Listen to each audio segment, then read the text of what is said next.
dear hearts. All right, part 2 of the workbook begins today.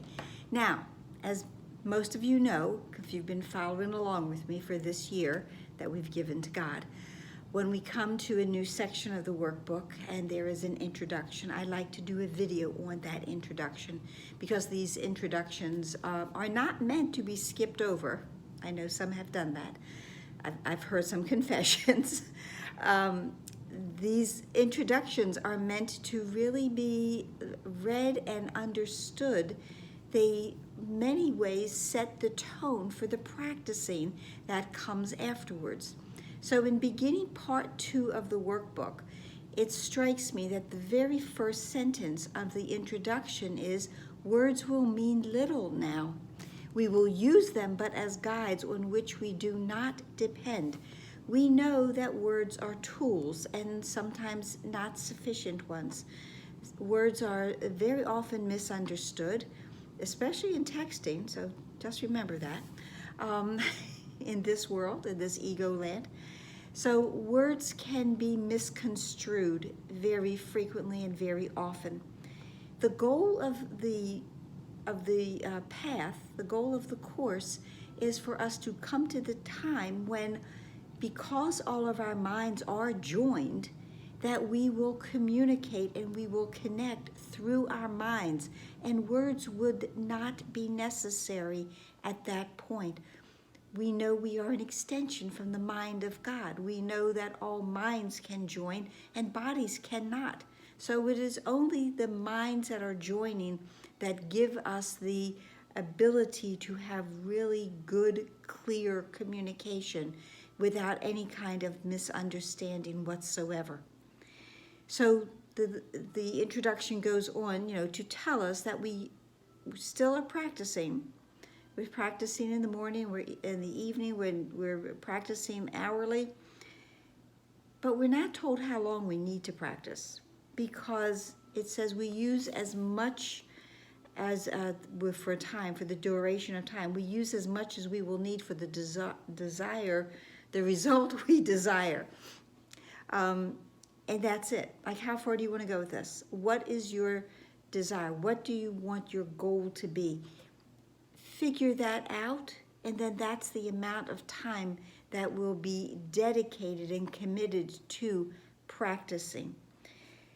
We know that we wait now for God to come to us, and we know that when we call to Him, He will answer. It tells us in paragraph 3 that we say some simple words of welcome and expect our Father to reveal Himself as He has promised. We have called on Him, and He has promised that His Son, His child, will not remain unanswered when He calls His name. Remember some of our previous lessons. I call upon God's name and my own.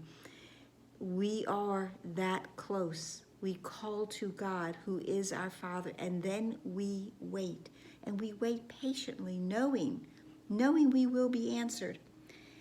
Now is the time of prophecy fulfilled. Now is the time when all that we have hoped for, all that we have come here to do, to remember, now is the time it will be accomplished.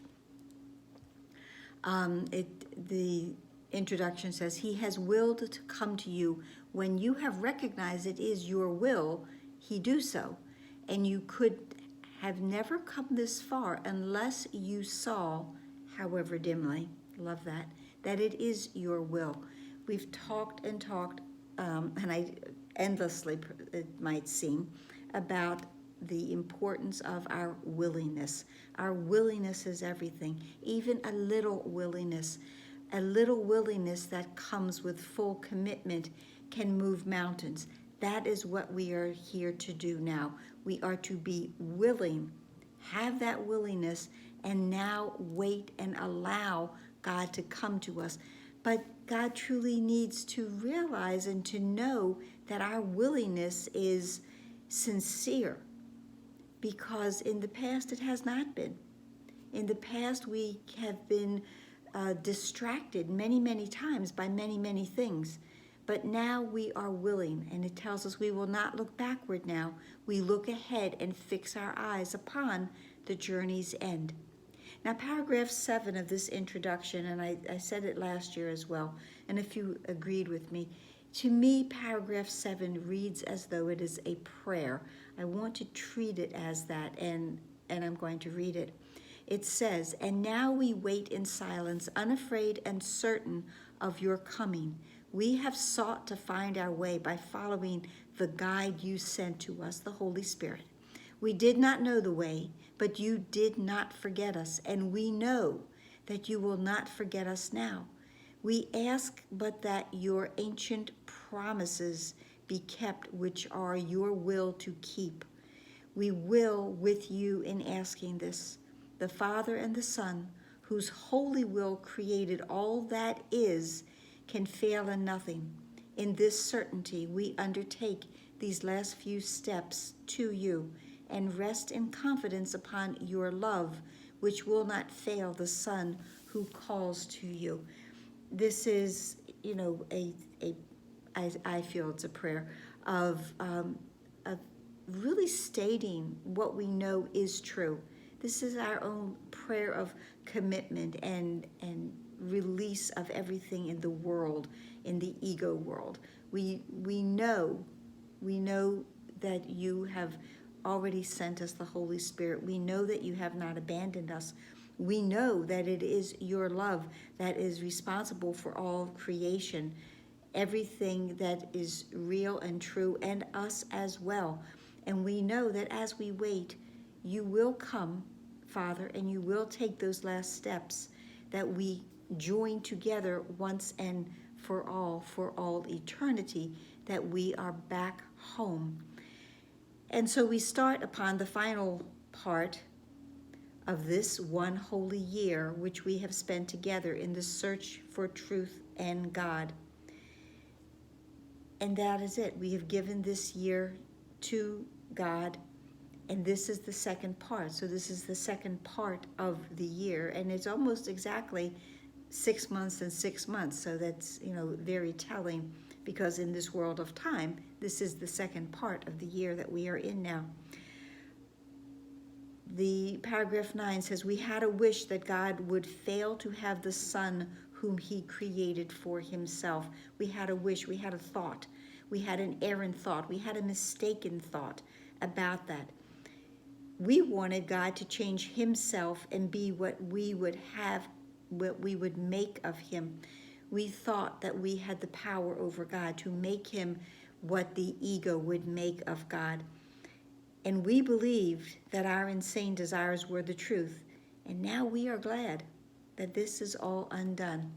All of our ego thoughts, all of the ego land that we have lived in and thought was true and worked very hard to try to make it true, all of that is now undone as we enter this second part of our practicing for this year. And we need only call to God, and all temptations disappear. Instead of words, we need but feel his love. Instead of prayers, we need but call his name. I call upon God's name and my own, for they are one in truth.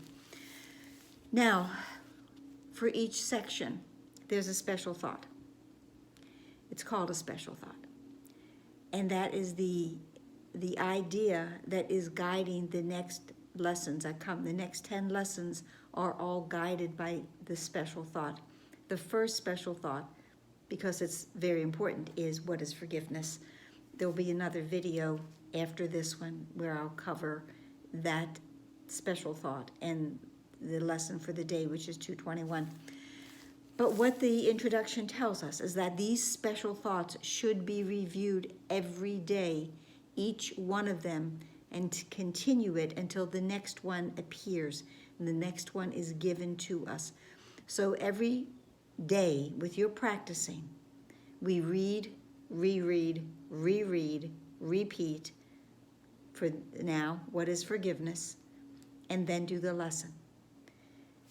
It doesn't necessarily have to be right before you do the lesson, but it must be done sometime during the day of practicing. It's very important that we truly understand these special thoughts, because these are core and key ideas for the undoing of our thought system that we had established, that we thought would be true, and now we are happy that it is not. So, that is it for the introduction.